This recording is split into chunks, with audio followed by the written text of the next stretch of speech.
Welcome back to the PCMR podcast where we talk about movies, TV shows, video games, and comic books and other things that don't really matter because nothing matters. We're all going to die one day. We've got another news episode coming up. Yeah, we've had the D23 expo, what they call it, right? Mm-hmm. It's Yeah. D23. And so we got a lot of news from Disney because it's the chance they take to show off all their new cool shit, be it And now their movies or their theme parks, because they showed a lot about their new theme park stuff. yeah, now that they own Star Wars and Marvel, they've got a lot of shit They're to show off. cashing in. They're cashing in indeed. As always, I am your host, Aiden Mungai, and I'm joined by my forever co-host, Brett Page. I don't like that you have to always say forever. It's just rubbing it in. Forever and ever, second fiddle to me. One day you won't be here, and I'll have to do an episode without you. Then I'll be the host. And I will delete that episode. No. As if you ever go into any of the places we upload it. That's true. That would You require probably effort. don't even remember the passwords. Oh, I know I do. I made it easy, I guess, when I set it all up. But I we shouldn't be saying that on the microphone. No. Let's not mention what the password is. Now, we don't have a lot of time because I got to go see Baby Driver. Yeah. So, Well, we got a solid hour. Yeah, a little bit. So let's get straight into it. Sad news. Let's start off with sad Yeah. news because that's What we like to do. bad news first, then some good news. All right. So Joanne Lee, Stan Lee's wife of 69 years, has passed away Yes, at the age of 91. Yeah, she passed away quietly in her home in the morning. Like, it was expected, so all her family were around her. So it was very quiet. And basically, the family's released a statement just asking for, their respect and their privacy in this hard time. So Yeah, she's 69 years. That's a good innings. yeah, for they a married marriage. in 1947. Whew. Yeah. That's And a lot of did you marriage. watch the video that Marvel put up? I did not, but I did hear a story about how when Stanley, was getting a bit tired at Marvel, they weren't letting him create. That was what the video was. Oh, okay, yeah, well, he weren't letting him create what he wanted to create. Yeah, they were just telling him to make dumb fight scenes with no depth. So, he was thinking he was going to quit, but, Joanne convinced him, was like, hey, if you're going to quit anyway, throw it out there, make an idea that you want to see. Make what you want to make, and what's the worst that can happen? Yeah. They'll fire you. You were going to quit anyway. So that's how we got the Fantastic Four, which is a little muddled today because of the terrible Fantastic Four film. Yeah. It'd be nice if we had a cultural touchstone of a good Fantastic Four But that film. was like the first one in Marvel where they're like, let's make one about characters. Mm. Like, yeah, they all have their own powers, but they all have their personalities, and it's deeply... They were a family. Yeah, they were a family. It was Yeah. really deeply about the characters, not just about the dumb fight scenes and powers, They weren't just superheroes; they were cosmic explorers exploring the galaxy. So she's a scientist. She's a big part that we have all the superheroes we have today, because if it wasn't for Fantastic Four, what else wouldn't we have? We wouldn't have Spider-Man, X-Men, Iron Man, Doctor Strange, Black Panther. I gotta shout out to Stan Lee. He was keeping it real back in the day. Joan Lee, she was a big Shout out to inspiration her. for him. Exactly. So, sad day for Stan. Joan Lee, you will be missed. But we must continue with the Yes. news. So And, let us. Yeah, her presence will forever be felt in our comic book loving world. Yes, indeed.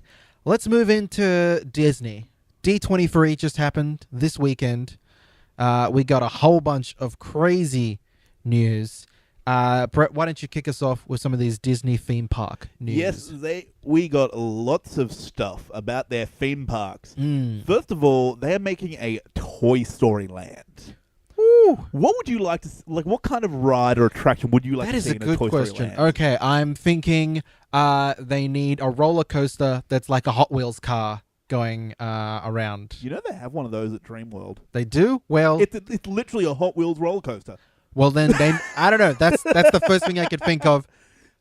That they should have another one of those at this theme park because I'm thinking It's a real Hot fun Wheels roller track, that coaster would be as well really because cool. it's real fast. Mm. I like roller coasters. I guess maybe some Dodgem cars that are like cars themed.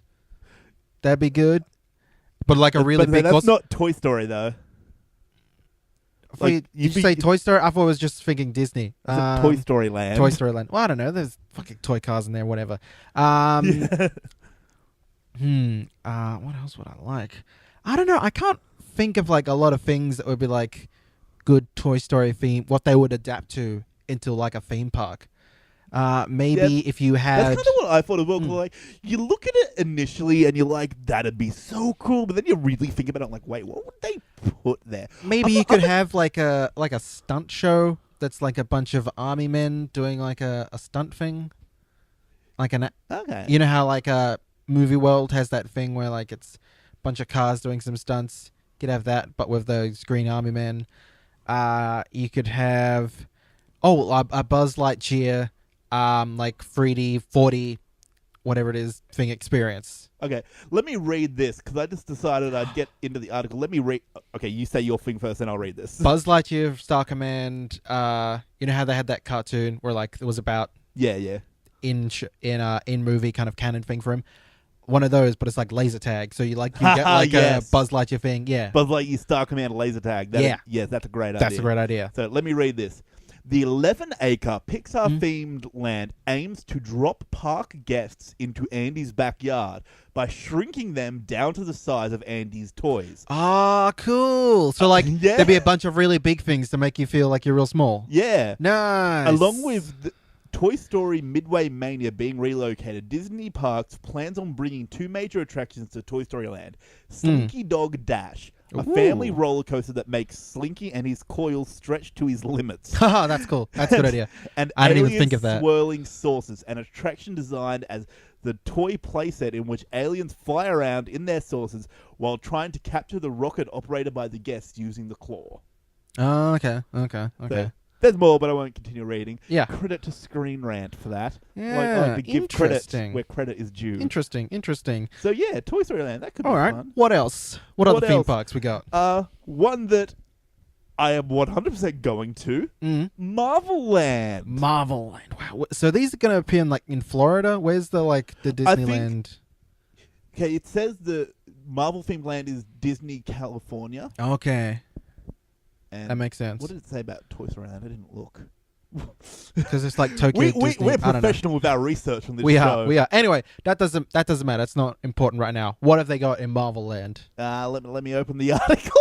All right. Because we're great at our research. What would you like to see? What would I like to see? Oh, that's a good question. All right, Marvel Land. Iron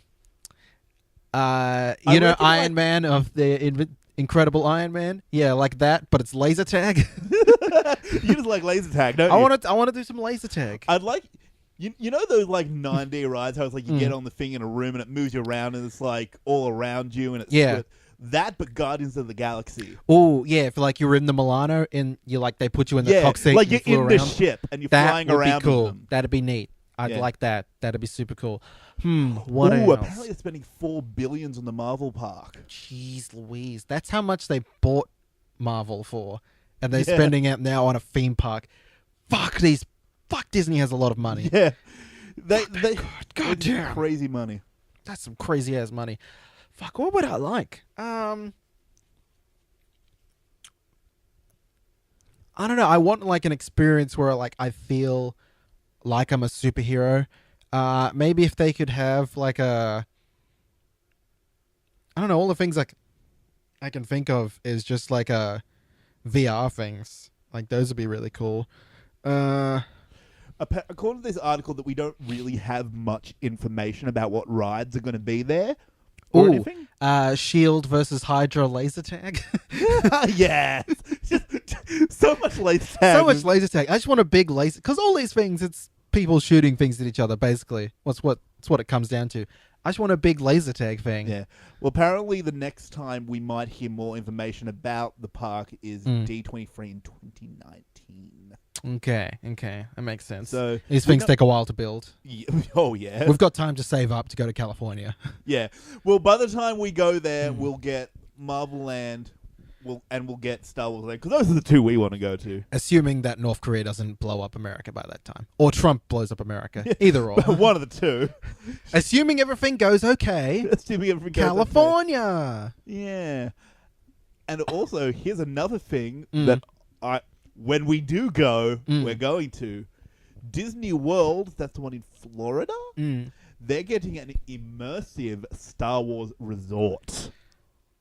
Yeah, I want to be able to like walk around through or if you could go to like the Cantina bar, Yeah. that'd be a nice place to go. Like, Ooh. apparently, like, in the middle of the desert in somewhere in, like, Saudi Arabia, you can go to where they actually shot, like, on Tatooine as Luke's Oh yeah, house. Luke's home. Yeah, But that's real hard to get to. that's real hard to You get to. can stay If they- there, but it's real hard to get to. They could just make one that's in America. Make one that's in America, then I'll Yeah. go to that. Yeah. Yeah. That sounds cool. That sounds cool. I really like the idea of an immersive experience because I heard somewhere was talking about making an Avatar world, Yeah. and it's like that's fine, but could you do that for Star Wars? Could you do it for something I actually care about? Because I would like to go to that kind of experience, like what they do with Harry Potter World, where you can walk through Diagon Alley, Yeah. and you can walk around like Hogwarts and stuff. That'd be cool. I want Yeah. that for Star Wars. Oh, I can't think of like any really cool like a walkthrough thing for Asgard. Ah, yes. Yeah, that's what Marvel Land needs. Same thing for Wakanda. That'd be cool. Yes, definitely have a Wakanda I can walk through. That would be sick. Okay. Like a Spider-Man stunt show or something. That'd be cool. Do you want to hear a quote about what the guy said about the Star Wars resort? Yeah. It's unlike anything that exists today. That's hard to say. Yeah. From the second you arrive, you will become a part of the Star Wars story. You'll immediately become a citizen of the galaxy and experience all that entails, including dressing up in the proper attire. Yes. Once you leave Earth, you will discover a starship alive with characters, stories, and adventures that will unfold all around you. It Yes. is 100% immersive, and the story will touch you every single minute of your day. Yes. And will culminate in a unique journey for every person who visits. You know what this fucking sounds like? You get to be Star Wars. It sounds like Westworld. Ah! It sounds like Star Wars Westworld. It's not gonna be that, but Well, a more tamed version where you don't exactly get to like kill but how and rape them all. No, yeah. But like, how fucking cool would it be if like you went in there and you could do like little Star Wars quests? I think They that's gave what it you. sounds like. Oh my That's god, what that it would be so sounds cool! That's Oh! what it sounds like. Yeah, give me Star Wars Westworld. I want to be like a scummy bounty hunter going around blasting fools. Ah, yes. Oh my god. Oh, Fucking give it to me. yeah. And Name of so- my sex tape. Fucking give it to me. Fucking give it to me. So they also released a name of the Star Wars parks that Mm. they're having in both the California and Florida one that we already Yeah. know is happening. Mm. It is going to be called, let me get to this part of the phone article, Galaxy's Edge. Ooh. And they did release a video where they showed like what it's going to look like, but we did not watch that. No. Because we were in a rush making this article, and I Mm. forgot to mention to you we should look it up. Yeah. But it's a thing. All right. So we also got some more Infinity War news. We'll start with a little team that Thanos has for himself, because it's not fair that he's going up against all these Marvel heroes, these Avengers. It They've got a kinda team. is. He's like one of the most powerful beings. in Yeah, the but if, from his universe. perspective, he's like, I want friends too. So he has his Black Order. It's been officially confirmed. There were some rumors that they were going to feature in the film, but they will be in there.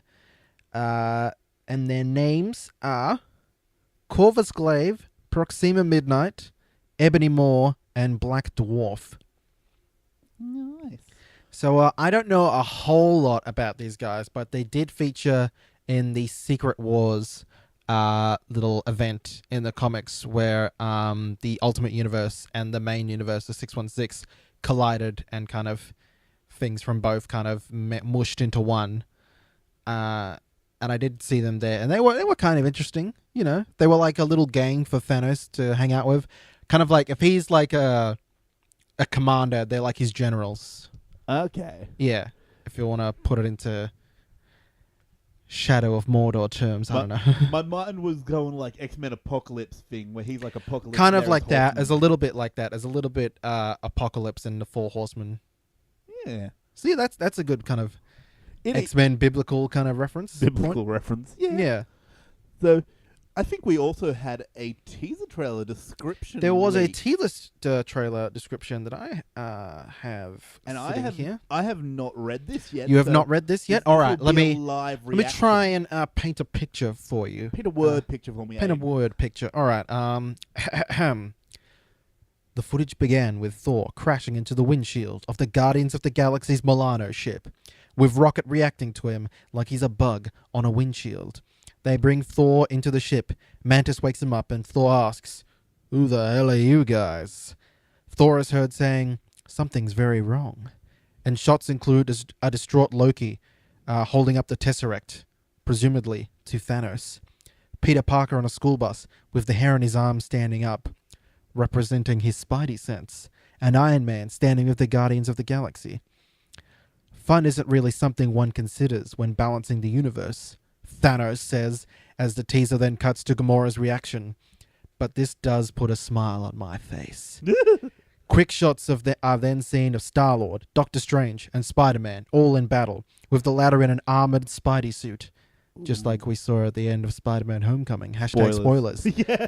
Winter Soldier and Black Panther are seen, along with what appears to be an imprisoned Vision. An unmasked Captain America with noticeably longer hair, Iron Man back in what looks like the Hulkbuster armor, and Black Widow with blonde hair. Things crescendo with a shot of Thanos using the Infinity Gauntlet, literally throwing a planet at the Marvel heroes. Fuck me dead. And that's what was in the Infinity War teaser.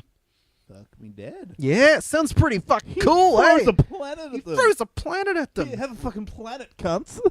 So, some interesting things we've got here. It seems that like our touchstone point between the Guardians and the Avengers will be Thor, which makes sense. Makes sense because, well, He's out there doing cosmic shit already, Yeah. so he's bound to bump into them at some point. yeah. Do you think that Hulk's Warbound are going to make it into this movie? Because they're I very do- intergalactic things. It's a very Ooh. intergalactic movie. I don't think so, Brett. I think you might wanna be a little bit more pessimistic about that happening. Yeah. Well, we already know Hulk's Warbound are going to be in Ragnarok, yeah. Ragnarok. That's what I was thinking. Maybe they could make it here. And they Maybe reckon I that- wouldn't bet on it. True. Mm. Well, Thor is also a very big part in Korg's history. I won't get Indeed, into that. indeed. Yeah. You know about that? How? He's the big old rock fella. Yeah. Yeah. Thor pretty much killed all his brothers and sisters, and he was the only survivor, and he ended up on the Red Planet. Yeah. Short version. Yeah. But no, this sounds pretty cool. Let's go through it a little bit and talk about some of these cool things. Dissect it piece by piece. All right, so we've already talked about Thor being our touchstone between the Guardians. Literally crashes into them. Yeah. That's pretty funny.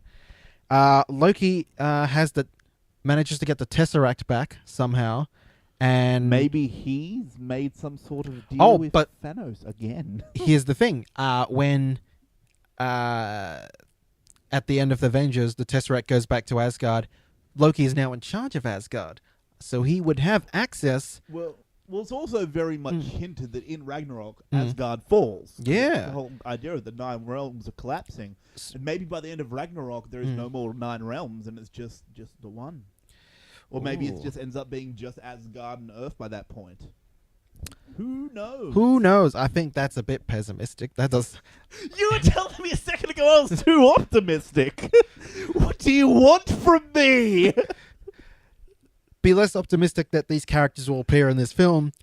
I don't think they're going to blow up the 9 realms. Well, the 9 realms don't have that much of an impact on any movies outside the 4 movies. Let's Yeah, be but honest. that seems excessive to me. That's a lot of destruction. By definition, Ragnarok is a lot of destruction. True, you got me there. You bloody got me there. So Peter Parker, he's displaying the Spidey sense. We didn't see a lot of it in Homecoming. No, we didn't. But it was generally felt that it was there. It just wasn't talked Yeah. about. Yeah.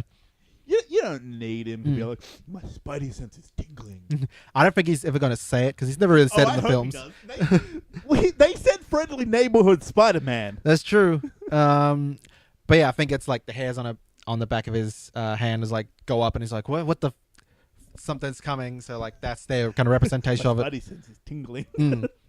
That's a good way And he's got to the do it. I Iron feel Spider suit, which he's is going to get the cool. Iron Spider suit, so that seems pretty damn cool. Thanos seems to be having some fun dialogue here. Josh Brolin's having fun being a maniacal intergalactic warlord. Yeah, before he gets to be a Cable. Yeah. Almost forgot that for a second.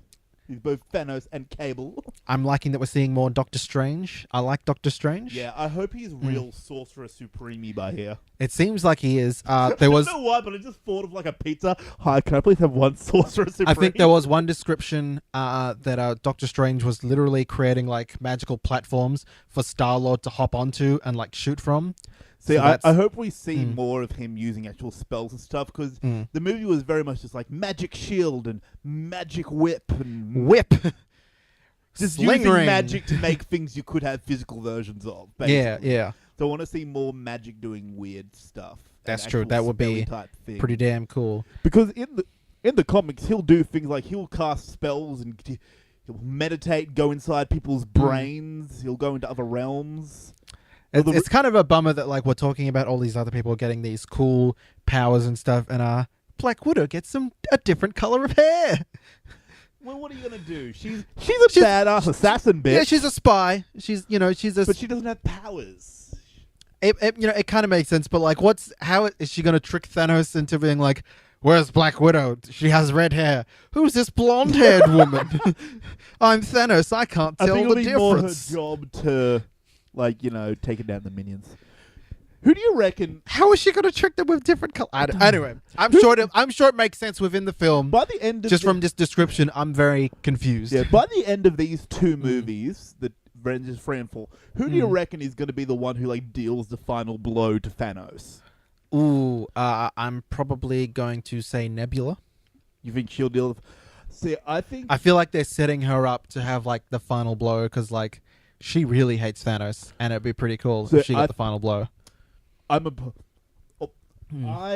to differ. I think it'll be both Iron Man and Captain America, because I feel like with Avengers 4, it'll be them kind of ushering their way out of the MCU, because they've really been the heads of the MCU since it started. Yeah. So I feel like it'll be them ushering in the change that, since the MCU started, this is what we've been building to. And once they deal the final blow to Thanos, they've done their job.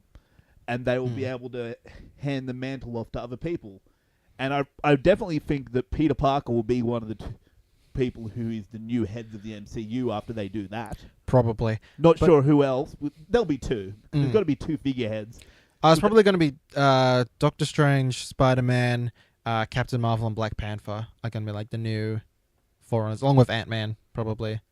Like that's how like I don't know about Ant-Man. See, Ant-Man, like, we love him, but even sales like in terms of like how we have like the kind of core Avengers of like a Captain America, Hulk, Thor, and Iron Man. Like, going forward, like the new plus okay, like the Black Widow / Hawkeye is like the two extras. Yeah, Ant-Man Ant-Man and the Wasp are the two extras now. Yeah, but out of the figureheads, I reckon because even out of those four, the two figureheads have been Captain America and Iron Man. Yeah. So I really feel like Spider-Man's going to be a figurehead, because why the fuck wouldn't they? That'd be dumb if they didn't. Who do you reckon will be the other figurehead? Doctor Strange? Captain Marvel or Black Panther? I'd like to see one of those two be it. I feel like it's going to be the trio. That's the trio. Like now it's Thor, Captain America, and Iron Man. That's the trio. Going forward, it's Spider-Man, Captain Marvel, Black Panther. And then Doctor Strange is the Hulk, kind of. Yeah, that's what I see going forward. All right, let's move on. Speaking of Captain Marvel, Samuel L. Jackson is reportedly set to appear and co-star in Captain Marvel, so that's going to be their kind of touchstone into that film. Yeah, we haven't seen Nick Fury in a while. No, he's reportedly in Infinity War. We didn't see him in any of the description. He wasn't there. Well, the last one the last movie he was in was Age of Ultron. It's true. It's been a while since we've seen him. So I think it'll make a lot of sense for Captain Marvel, because it's in between Infinity Wars and Avengers 4. So I feel like do Do you think Captain Marvel will appear in Infinity Wars? Let's start with that before I get into my small theory. Quite possibly not this one, but the next one. Yeah, see, I don't think she'll be in the first one, but I reckon in her movie, Nick Fury will be there to be like, the Avengers need you. Because he's always been the one that kind of brings people into it. I like a team up. I'm Samuel L. Jackson. Exactly. So I feel like that's going to be him. Why don't you motherfuckers team up? Fuck these goddamn aliens. I'm sick and tired of these motherfucking snakes on this motherfucking spaceship. helicarrier. Helicarrier. Motherfucking aliens on my motherfucking helicarrier. That happened to be Phil Coulson's if you watched Agents of S.H.I.E.L.D. That was a little tie-in. That was a very good Samuel L. Jackson impression. I'll give you that. It was very good. It's just yelling. It's just yelling. I'll tell you the secret. Yelling. No, see, I feel like that'll be his role in it. Try and get her into it. But I feel like she'll be reluctant to join the Avengers. Like, oh, I don't want to do that. Maybe she won't even want to be a superhero. Maybe she'll get her powers and she'll be like, I don't want to be a superhero. I'm sick and tired of that. I don't want to be a super thing. I'm all for enthusiastically wanting to be a hero. Do you think she'll enthusiastically want to be a hero? I'm thinking she'll enthusiastically want to do something good with her powers. I'm hoping that she's enthusiastically a good person, because that's what's so refreshing about Spider-Man.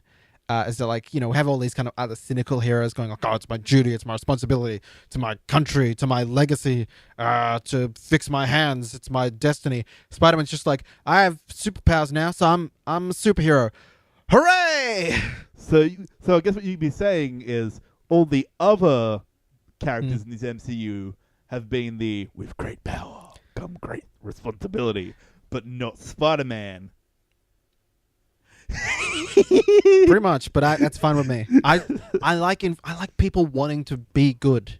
That's what I watch these stories for, is to watch good people do good things. Look at you. You're not all dark and deep down. I like goodness. All right, I can't stick around for a long time, so we do have to move forward. Yeah. Forward, not Thor. Good.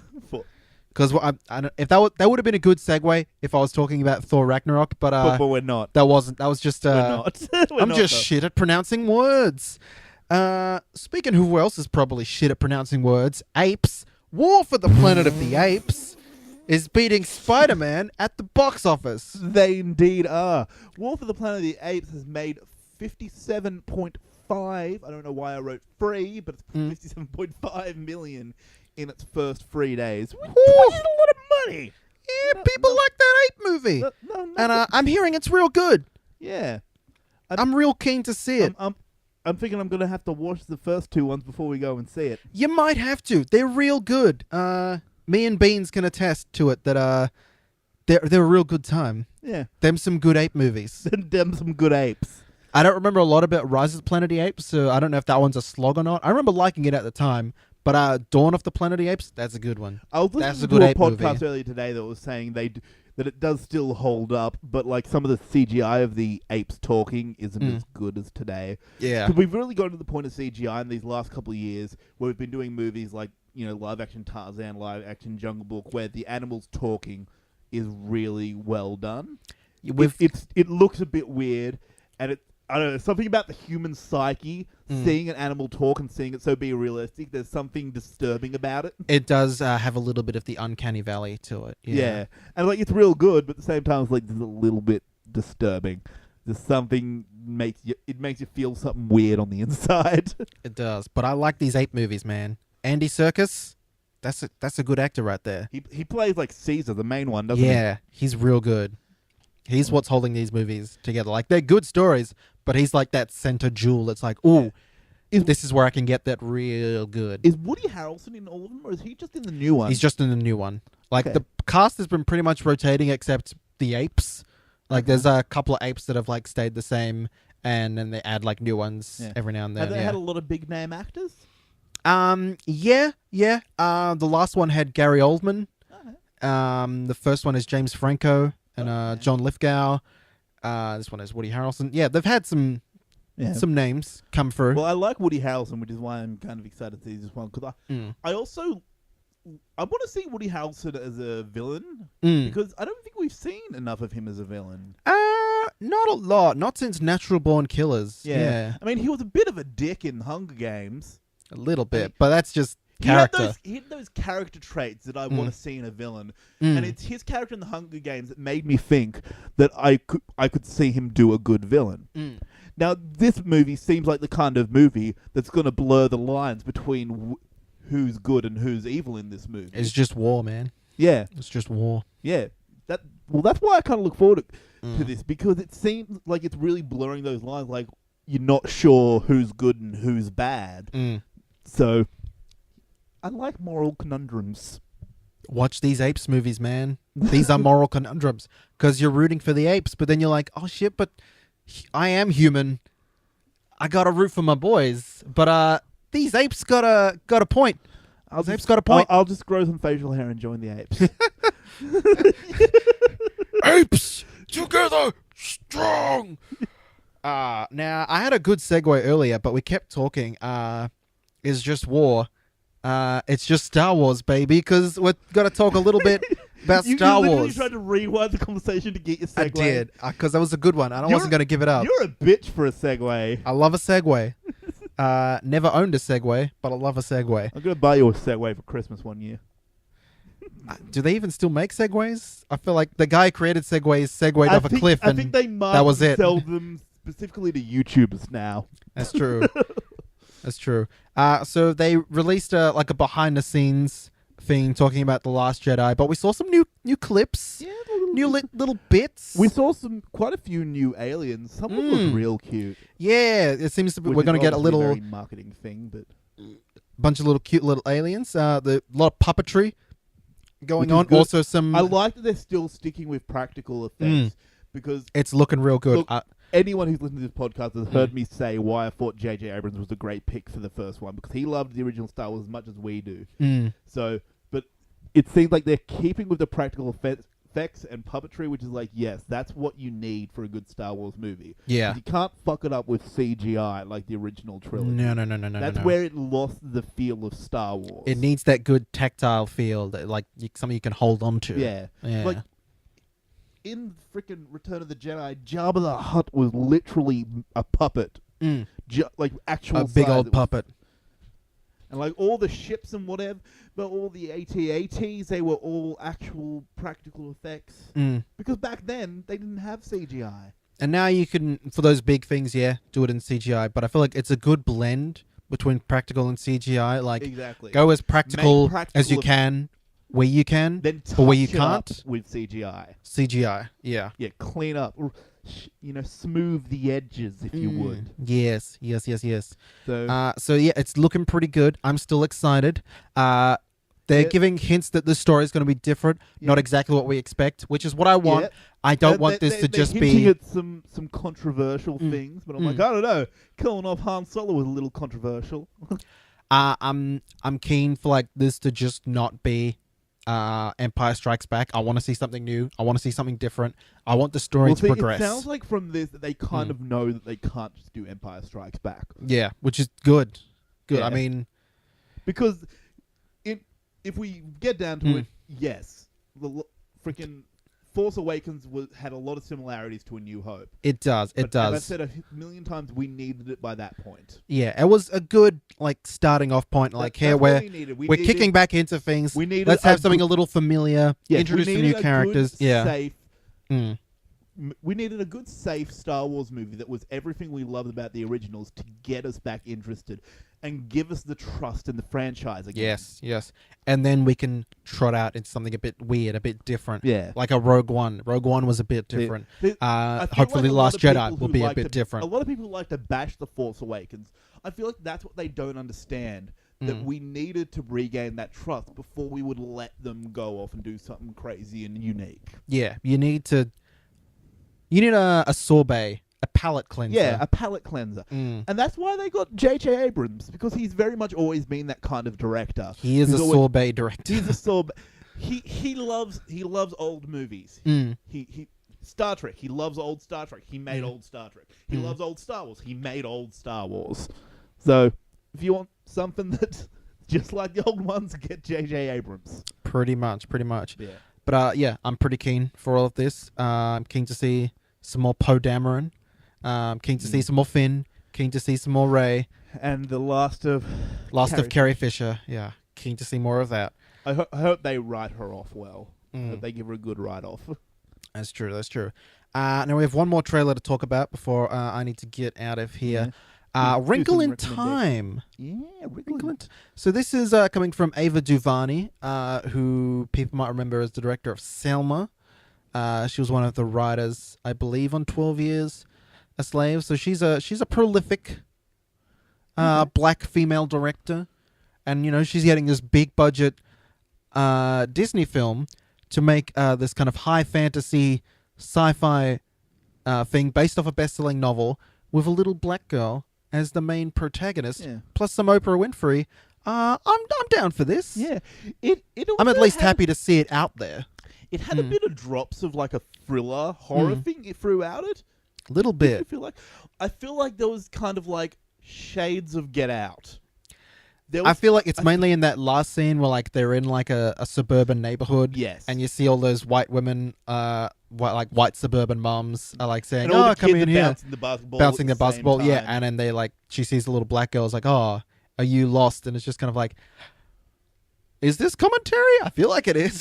See, that's where I really thought that scene had very shades of Get Out. And it had some pretty cool shots in there. Like, I was seeing some pretty cool things.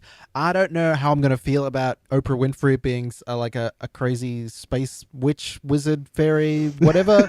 But fine, I'm okay with it. I feel like I'm going to hear some interesting reviews about this film. Yeah. I feel like the film's going to be interesting to talk about. I'm keen for more Chris Pine as well.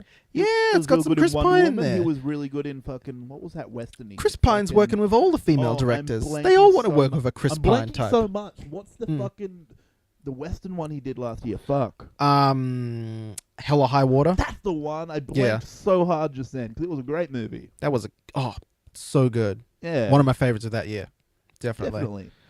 So, alrighty, yeah. Looks interesting. Yeah. Let's do some... If you haven't looked it up, go watch the trailer. It's interesting. Yeah. There's a few things that are a little cliche, but there's enough interesting shots and there's enough interesting people involved in it that it's at least going to be something. This cliche to the point there was one point where I literally predicted the next line. Yeah. Anyone could have predicted that next line. True. All right. Let's want to do some quick recommendations before we get out of here. Yes, quick recommendations. What have you got first?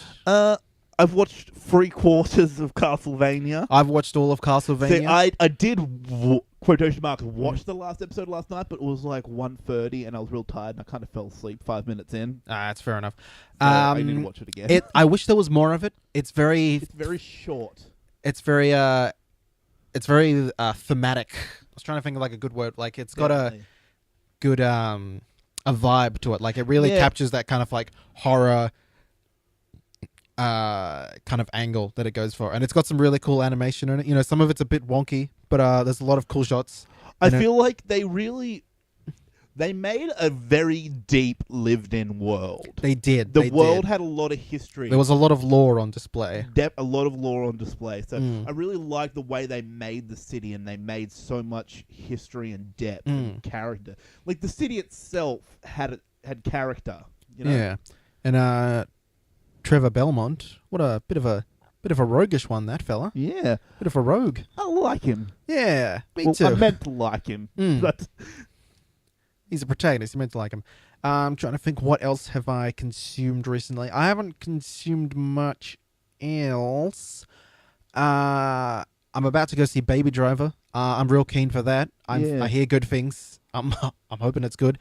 There will be an announcement of who the 13th Doctor is. We'll talk about that maybe on the next episode. I don't have any predictions really. I have no idea who this could be.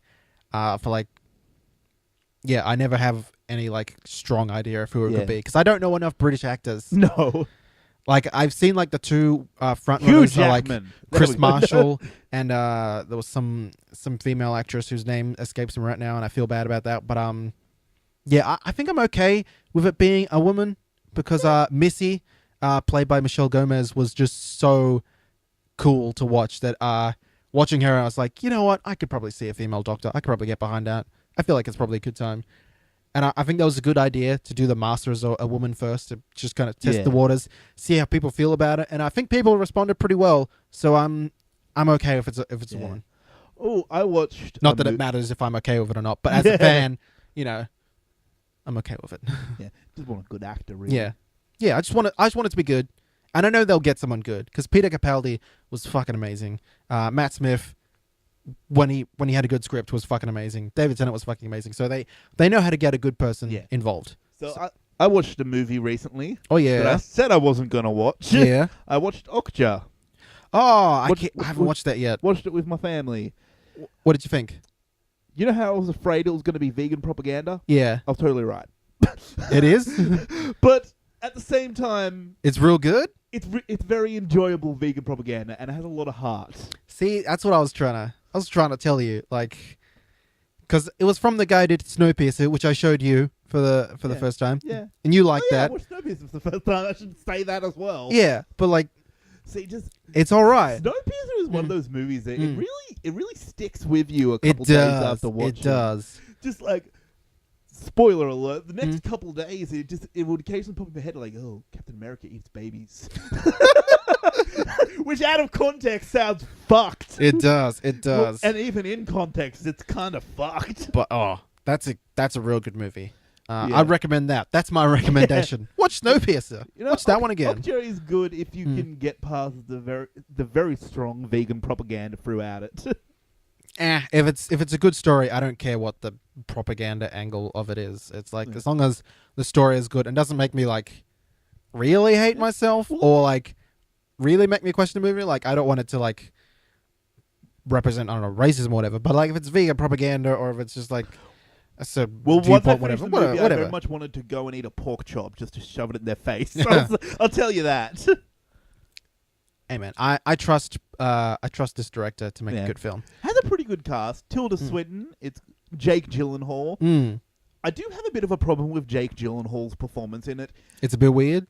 It's a bit weird. He felt like he was trying too hard. He felt like he was overacting. I'll judge it for myself when I see it. Stephen Yeun. He was good. Oh yeah. That's the Walking Dead guy, right? Yeah, Glenn. Okay, cool, and it had cool. Lily Collins. She didn't have a lot to do, but I was happy She to was see there. She was there. And it had an actor whose name I don't know, but he's in The 100, and he's real good in that. Okay. And his character was 100% vegan propaganda because he literally had not eaten in weeks because he's like, I don't eat any food that comes from the food market. The whole food market in general is exploitative. So he wouldn't even eat vegetables that was bought from the shop because he thought the whole food market was fucked and exploitive. Right. See what I mean? See what I mean?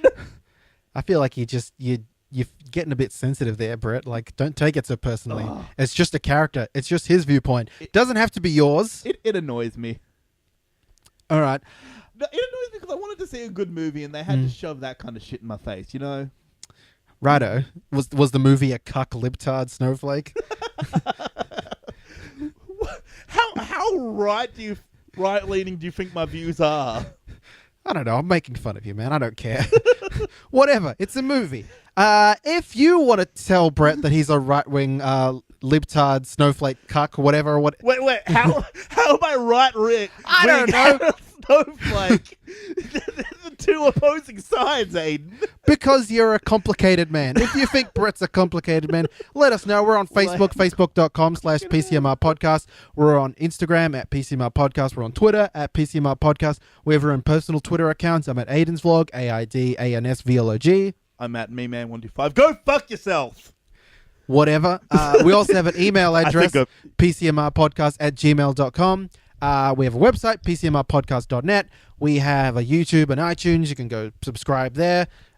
Leave us a comment and 5 stars on iTunes. It really helps us out. In fact, if you could tell everyone to just go and give us 5 stars, doesn't matter. You know, it takes like 5 seconds. Go and do it to really help us out. Yeah.